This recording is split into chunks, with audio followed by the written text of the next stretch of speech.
Greetings, my friend. We are all interested in the future, for that is where you and I are going to spend the rest of our lives. You are interested in the unknown, the mysterious, the unexplainable. That is why you are here.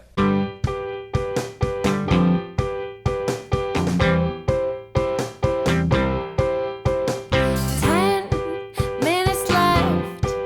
Yeah, but there's still some time. It's not the final score. We need more than the numbers we're given. Show us you live and breathe the game.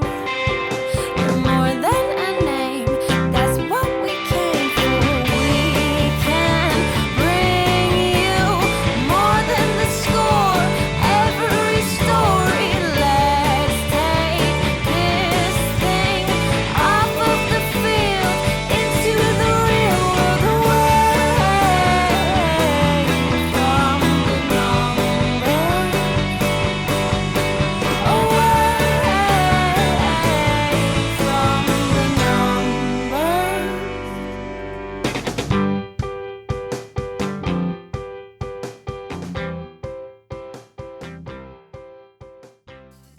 Hello and welcome to episode 341 of the AFTN podcast. I am a Caribou Honey Brown Lager, Joe DC. It's a fine beer. I'm joined by the Bud Light of AFTN, it's Peter Hicken. It's not my coffee. And the Fat Tug IPA, it's Nicholas Ruprecht. Ratings, That's probably the best Bitter. beer out of the three. but also very bitter. Yes, which is why In I a picked sense, that. it's bitter. Why I right? picked that beer for you. Gentlemen, Very fruity. if the Whitecaps had to play this Liverpool side of 2019, what would the score be? Oh, just one game. Let's not go over two legs. One game, okay. That would be too depressing. One game? Yeah, Nick, what do you think? Like 6-1, Who gets the one? Vancouver. Yeah, but which player specifically? Penalty. Penalty, It's penalty, and Daniil Henry scores it, probably, right? Peter, what about you? What do you think? yeah, one leg. I could count it on my fingers, but like both hands. Okay. Probably like 7.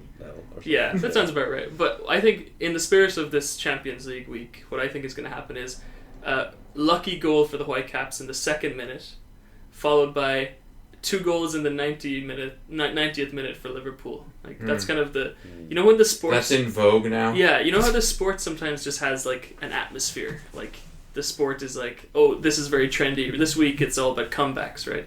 The Yeah. Tottenham and the Liverpool comeback, just amazing. What do you guys think of that game? We'll jump on that really quickly. The Tottenham Ajax one. Yeah, and the Liverpool-Barcelona one, they were just insane, weren't they? Dramatic. Dramatic. It's what the sport's all Yeah. about. That's what the competition is Yeah. all about. The Champions League.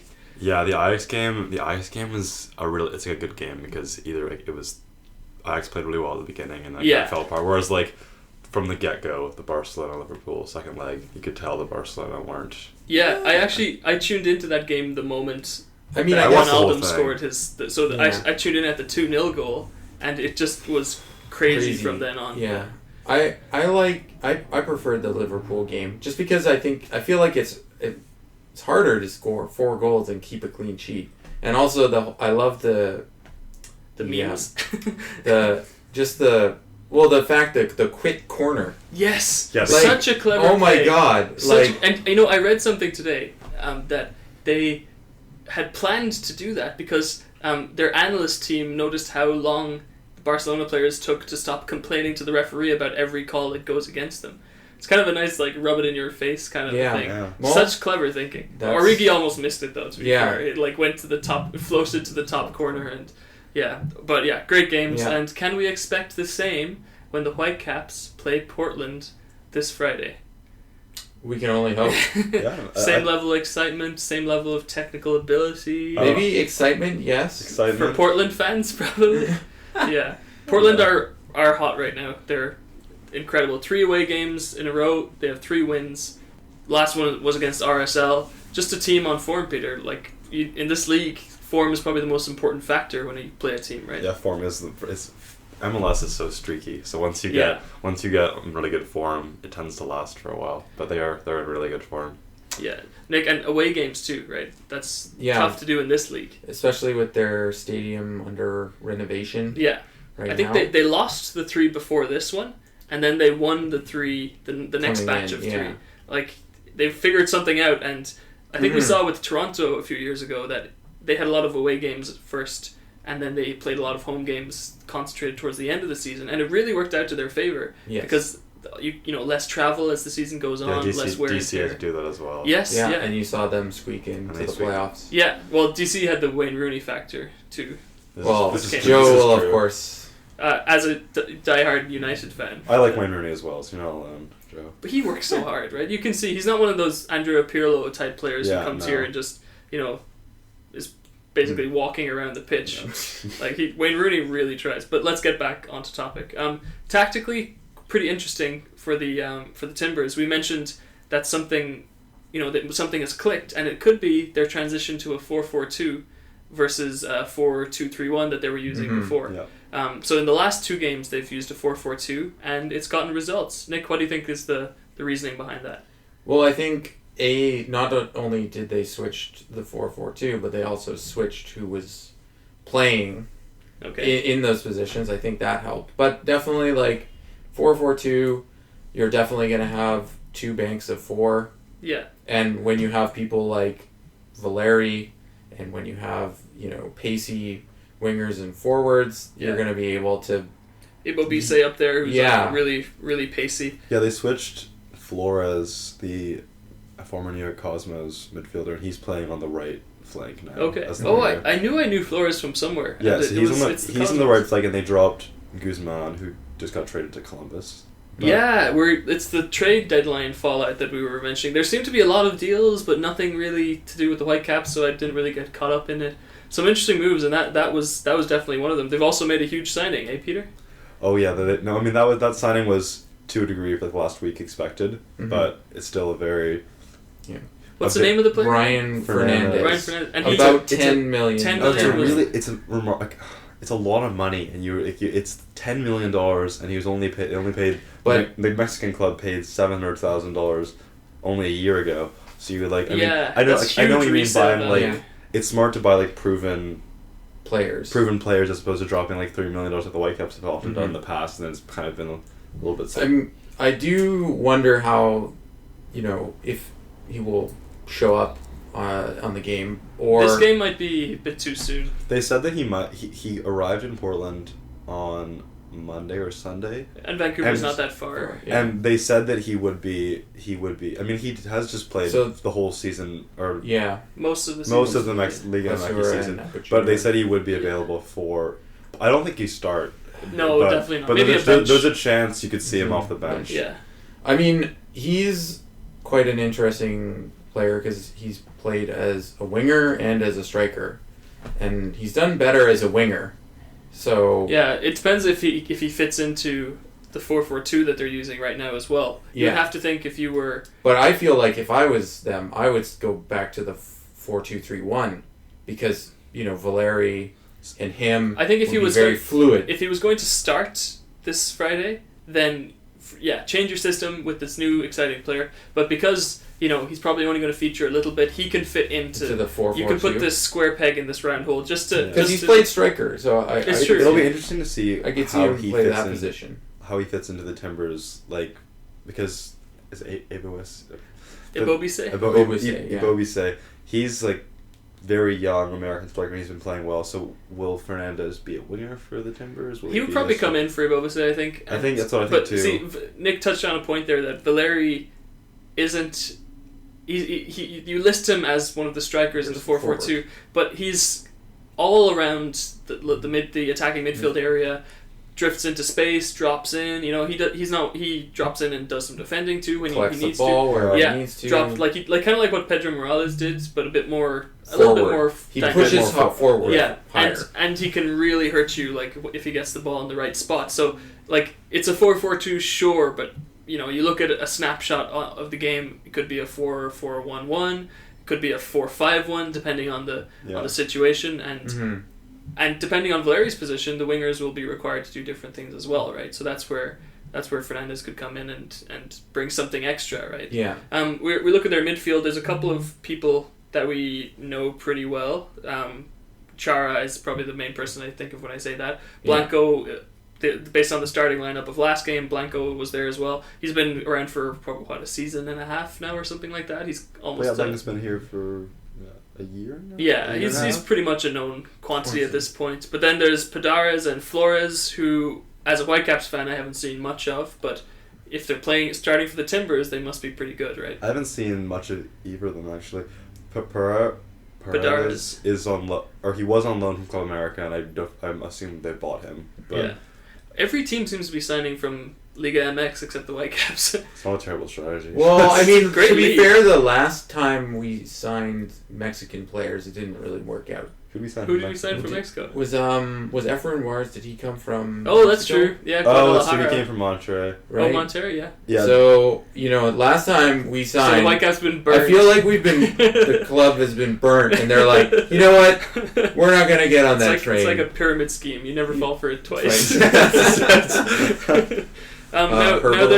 Now to go to their back line, like their midfield, we kind of know what it brings. It brings, strength and speed, and they're very dynamic, hard to kind of overpower. Mm-hmm. We'll have to look at the Whitecaps end, what they can do a little bit more on that side to see what elements they can bring to that area of the pitch.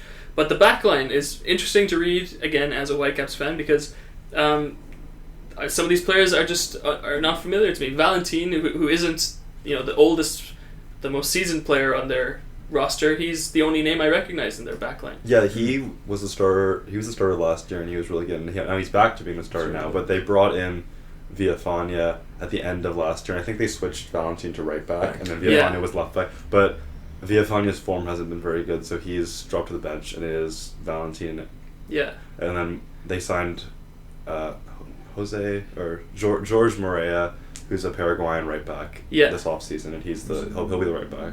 And I remember that guy. What was his name? Vitas or something? Or Oh yeah, the Lithuanian. What happened to him? DC. Yeah. But again, this is another edition of Urban AFTN. So you just heard a bus outside. Where did he go to, Peter? DC. Oh, But okay. it was weird. Huh. DC's made a few weird fullback trades. trades. They brought in Fisher, Vitas. They just brought in Marquinhos Pedroso from Dallas. They just seem to be trying to fix holes. somebody.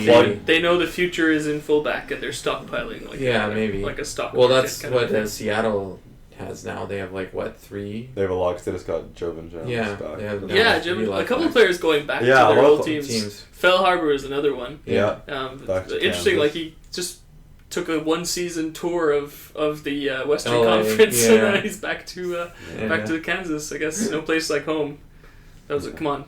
He's in Kansas. Yeah, I know. Come on. I know. Okay. It's good. It's good. Don't want to hit it too over the head. The other people who make up their backline are Mabiala and Tuiloma. Tuiloma is the guy who scored that incredible volley against TFC at BMO Field. Yeah. Technique for a defender, my goodness, just roofed it. It was unbelievable. I don't know too much about these players, but based on the results, they're doing a good job, right? Yeah. Even if you just look at the last 6 games, a 50% win ratio on the road is fantastic, and the fact that they're not drawing games, right? Yeah.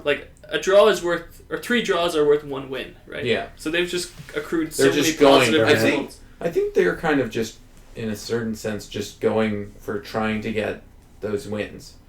I mean, over the long term, like you said, it makes more sense. Particularly when you're on the road. Yeah. For so long. They're on the road till Yeah. what? It's been 2 months already. This Yeah. season. Yeah. They're on the road for a while, and I mean, like last year, DC was on the road for so long, and they barely picked up any points. But if you're on the road and you're, It was bad watching DC early last year. But if you're on the road and you're winning, Yeah, and then you you might as well come keep- home yeah. and you're winning, then you're going to climb up the standings so fast. I predicted Portland to be first in the West, which I don't think is going to happen. But hey, you It never, could. you never Hey, know. all If they the get home really, games, if they all get the home games they're so gonna many play. home games at the end Yeah. of this season. You know, And Giovanni Savarese has done a great job. Yeah, he's turned he around. started so tough last year. Remember, they were even- one of the but teams yeah. who didn't win a game until Even forever. this year, though, they've started sort of so badly. But you can understand it more this year because of the road factor, right? Like, that's true. yeah. imagine if the Whitecaps had to play all their first 10 games on the road, Mhm. right? Yeah. They would probably do worse than DC did last year when they when they had all those extenuating I wouldn't circumstances. actually have been opposed to us being on the road for the first, since it is like we didn't get very many results since it's a changeover. Yeah, but I don't think you would still do that to yourself though. Like, well, yeah, no, I mean it's only when your stadium's under construction. DC had to rescue that season, right? Yeah, The Whitecaps yeah. don't have the capability to rescue a season This the way is that true. DC did. So I think it's better to to balance it out, especially with the travel involved in this Mm-hmm. thing already. Other elements that we can think of Portland bring, in my head, they're always good at set pieces, but that could be just, Whitecaps are just bad at defending set pieces against them. It'll be interesting to see how or if, their new signing is going to work. Because I think, depending on if they play him or not, that will 10 determine... million's a lot of money. Yeah, it's a big gamble. $10 million for, I think he's 23, the Argentinian forward. I mean, like, that's a lot of money, and like Atlanta did that with Miguel Almiron, where you spent $7 million. But like, yeah, but he was as advertised. but right? yeah, exactly. So I mean, you have to hope it's a Well, from a Whitecaps point of view, you have to hope it doesn't work. yeah. This is yes, exactly. Debuts are the limelight will be on him. He might have that extra drive to try and get something. He'll have heard that the Whitecaps are a big, one of probably A the rival. second biggest rival for the Timbers, and he'll see fans there. Traveling fans. It'll actually, if it's a Friday night, I wonder how many traveling fans there will be. But those that will show up are going to join the fan action. yeah. I was this just week. about to say the Timbers army is supposed Which is, respect to that. Yeah, it's a great gesture by them, and there was another meeting for that this week, right? that came out. I haven't seen all the notes from it yet, but apparently it didn't go as either side hoped it would. No. Which at this point, can you really be surprised at that? Yeah, I'm trying to write an article about that soon, but like, Okay, yeah, stay tuned, everybody. So that's we've exhausted our knowledge of the Portland Timbers. It's time for this week's Do You Know Who I Am?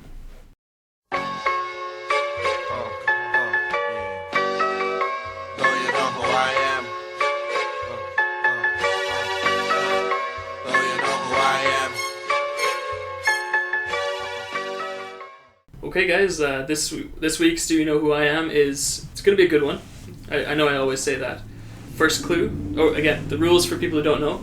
You have to say stop if you know the answer, because we don't want any VAR decisions. Okay. Do you know who I am? Yes. Okay.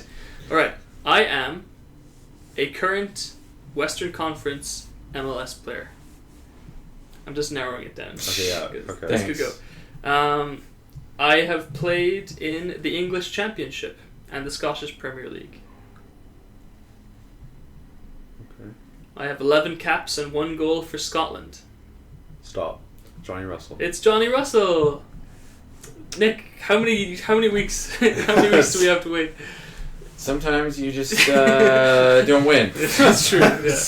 As the Whitecaps know very well. No, that's Do You Know Who I Am for this week. And on the other side, it's Whitecaps chat time.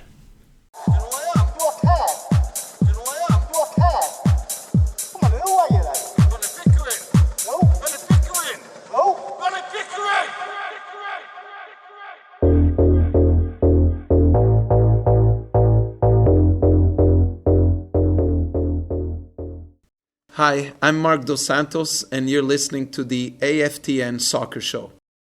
Okay, another Do You Know Who I Am in the books. Only one this week because we didn't have to kill time on a ferry.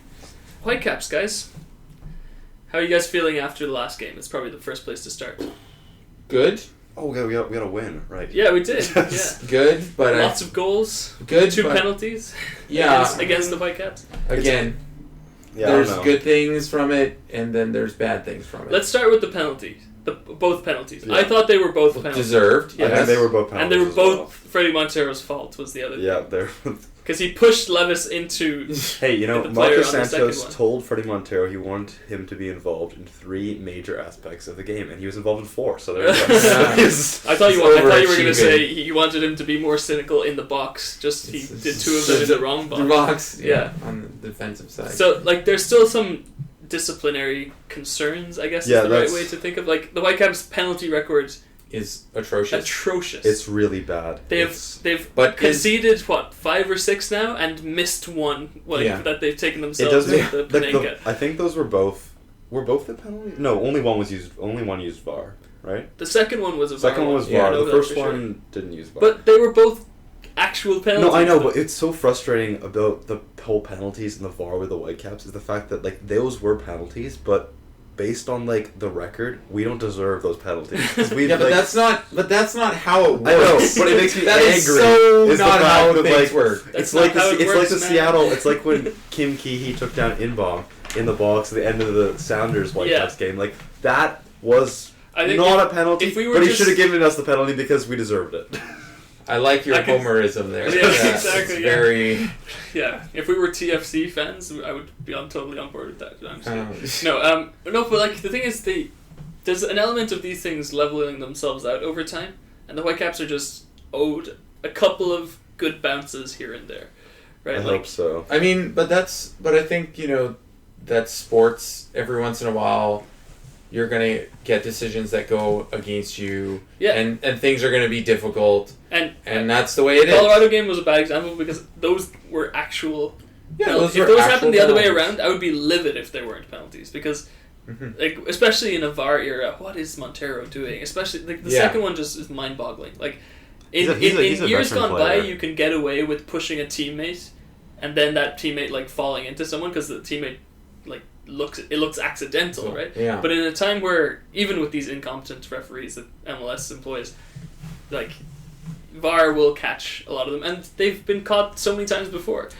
Question: do you guys think that the Canadian Premier League refs are better than pro? Are the 'Cause, like, Canadian I Premier think the League Canadian refs Premier better League than? refs are a bit don't- weird, but they're consistent. I don't think a little bit. they take Ooh. the same ferries as us, so Yeah. Yeah.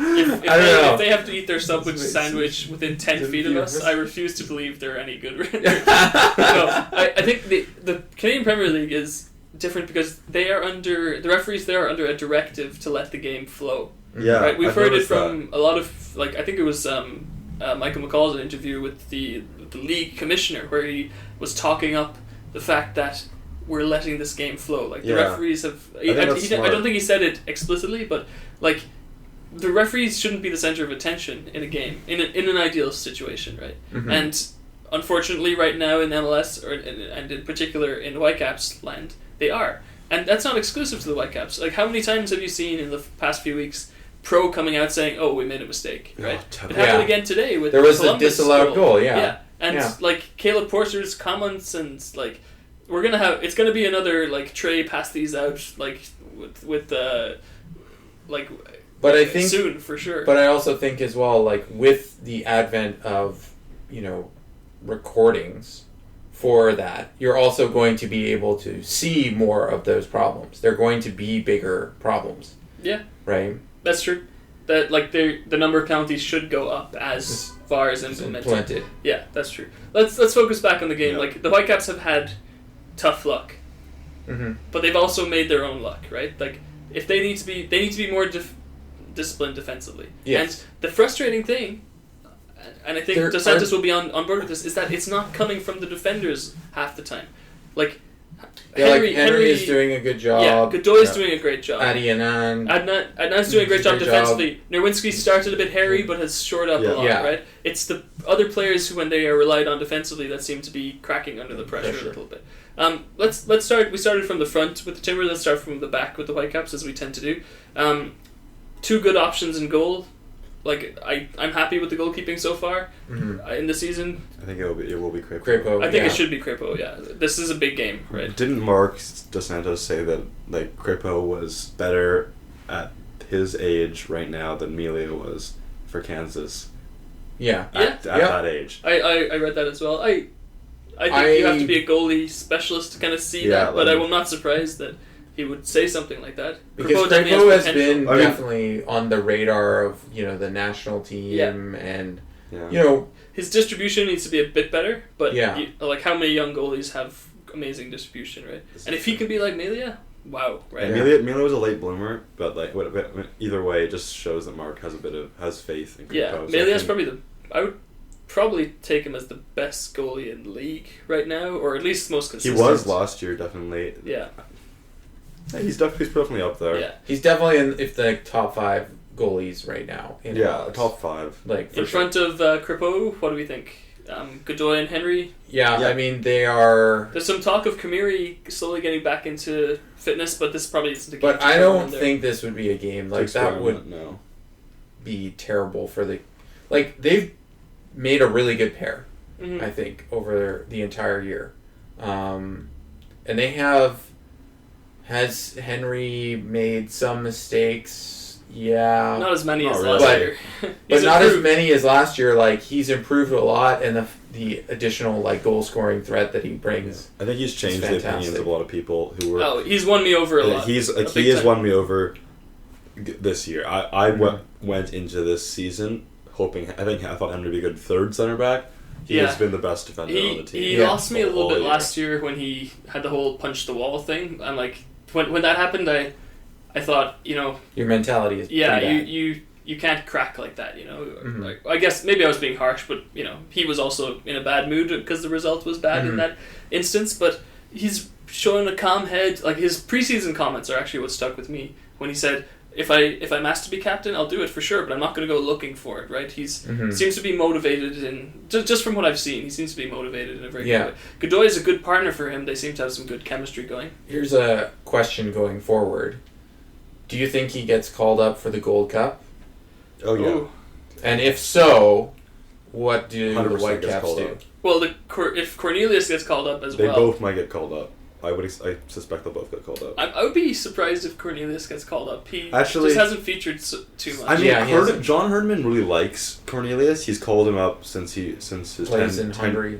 Since his tenure began. But I would think that the Gold Cup starting pairing should be Henry and James, whatever the other center back, the national team. Mankar James. He plays in Denmark right now for Midtjylland. I really think Henry, national team and Whitecaps is penciled in there for sure, unless something injury wise comes up. Just to bring it back to the Caps, right back has been kind of a topic of discussion. It's probably down between Nerwinski and Sutter, but Nerwinski's kind of steadied the ship a little bit. Peter, what do you think?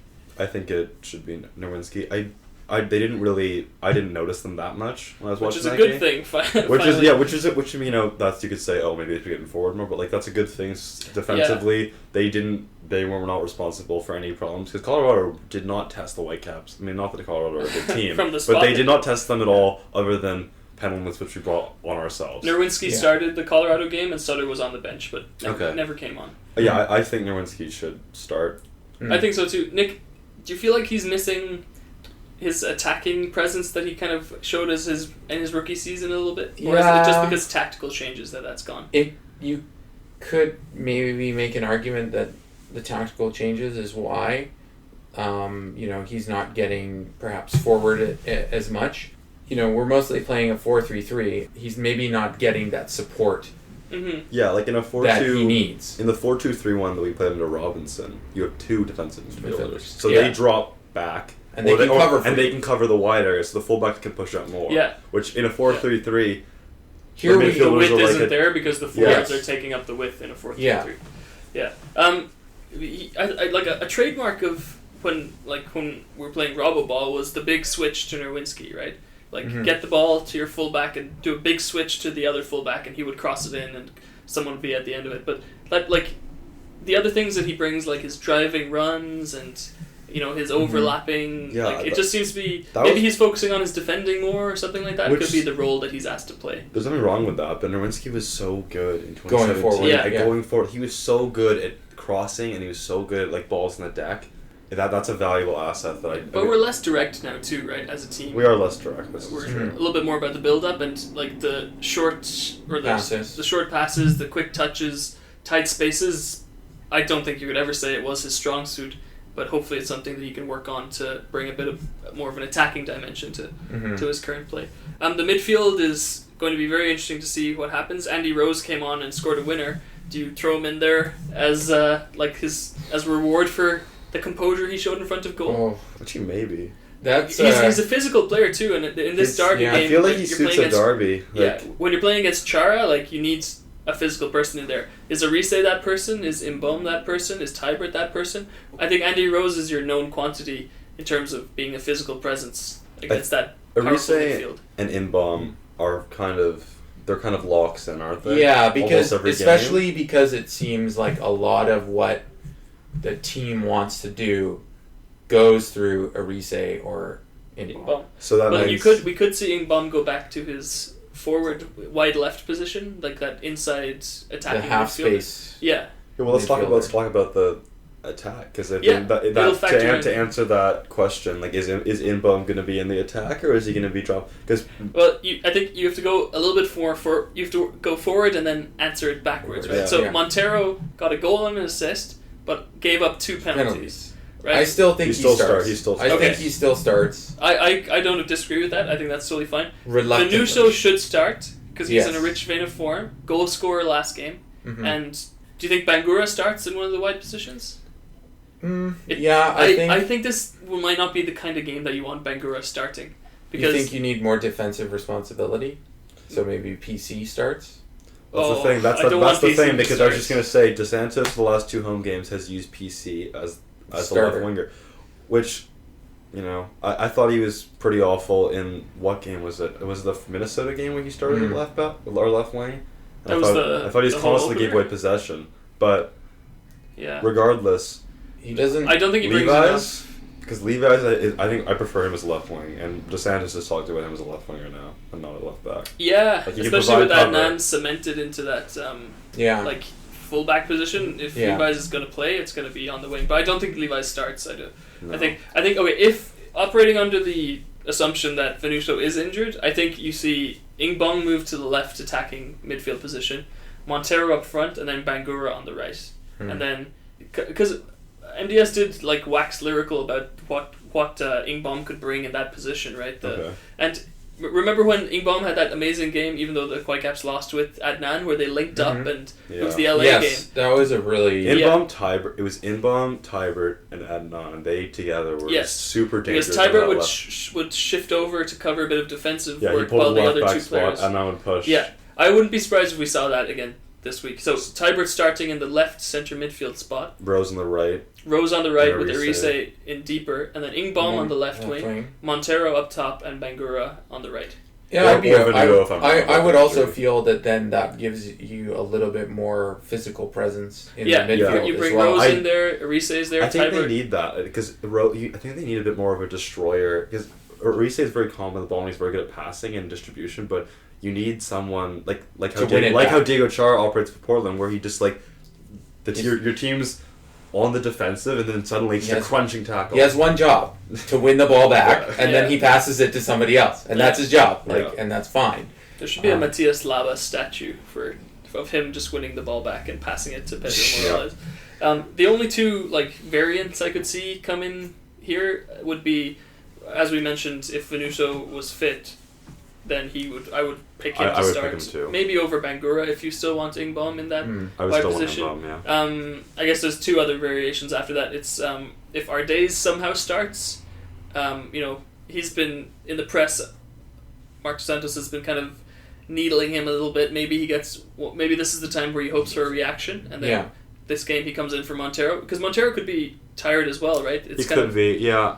I have a feeling that Ardays won't start. I also have a feeling that Ardays' loan will be terminated in the summer.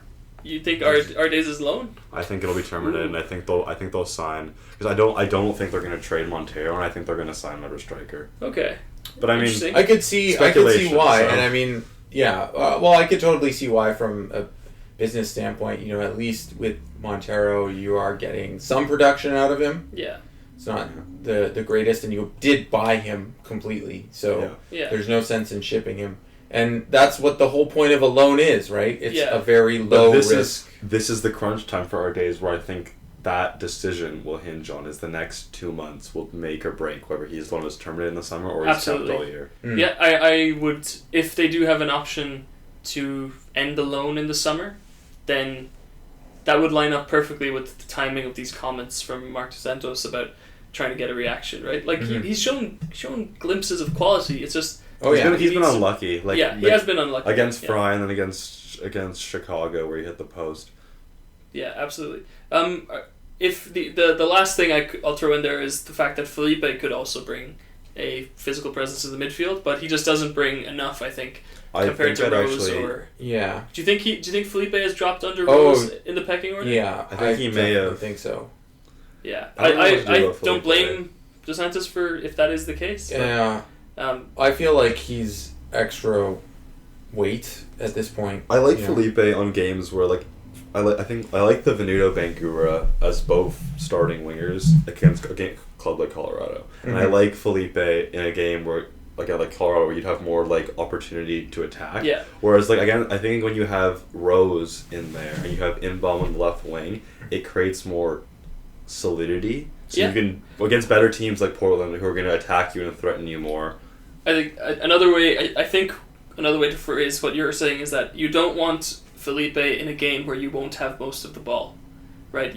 When I think of Felipe, I don't think of him as a ball winner. I think of him as someone who makes that first pass forward to get the move going. Mm-hmm. And if he needs to shuffle back into position, like I think as we learned in the Kansas City debacle last season, Felipe is not the person really to do that. Yeah. Yeah.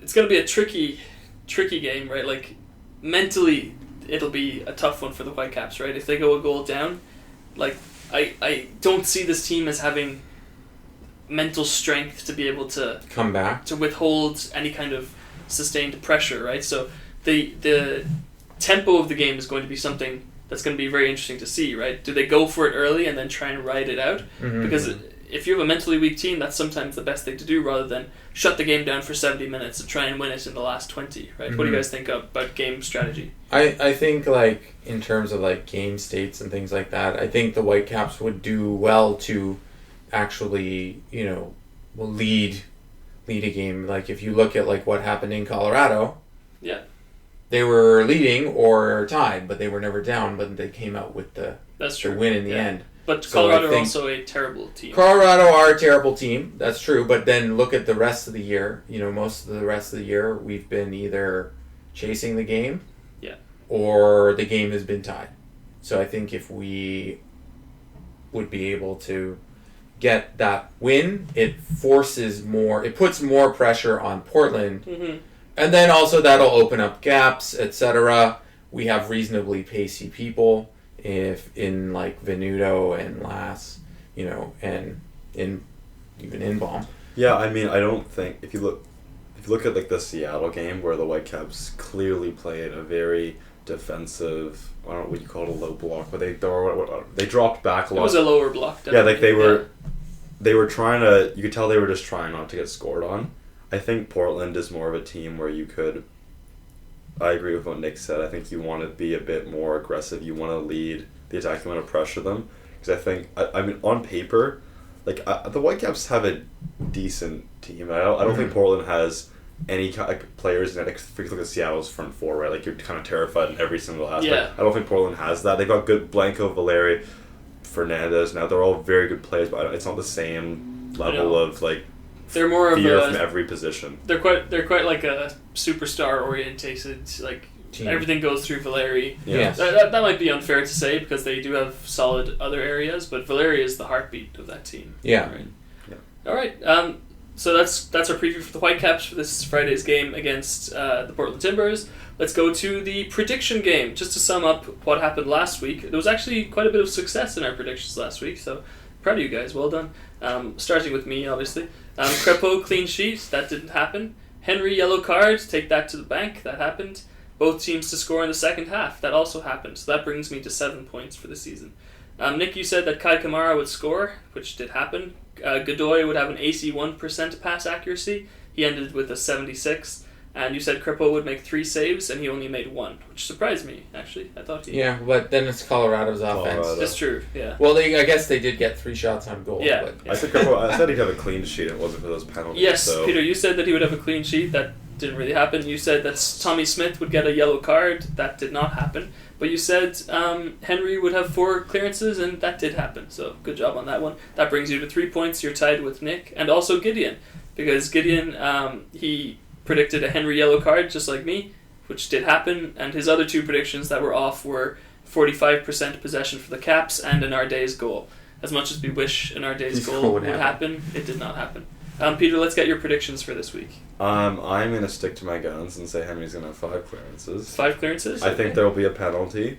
Okay. And I think Chara will have a yellow. Okay. Good call on the penalty. Good call on the yellow card. I can't bet against the penalty anymore. Like, it seems to happen every game. The yellow card is a good one, too. Yeah. Solid. I know you're trying to chase me. I'm 4 points ahead of you guys in the standings, but need a hat trick. Nick, go ahead. I was gonna say yellow card for Chara too because that's an easy one, but I'm gonna go one more and say he will get a red card. Oh, red card for Chara. Okay, it's very specific. I was gonna say a red card in the game, but let's go for Chara. Maybe he gets 2 yellows. Something like that. So red card for Chara. I think Portland will have 2 goals.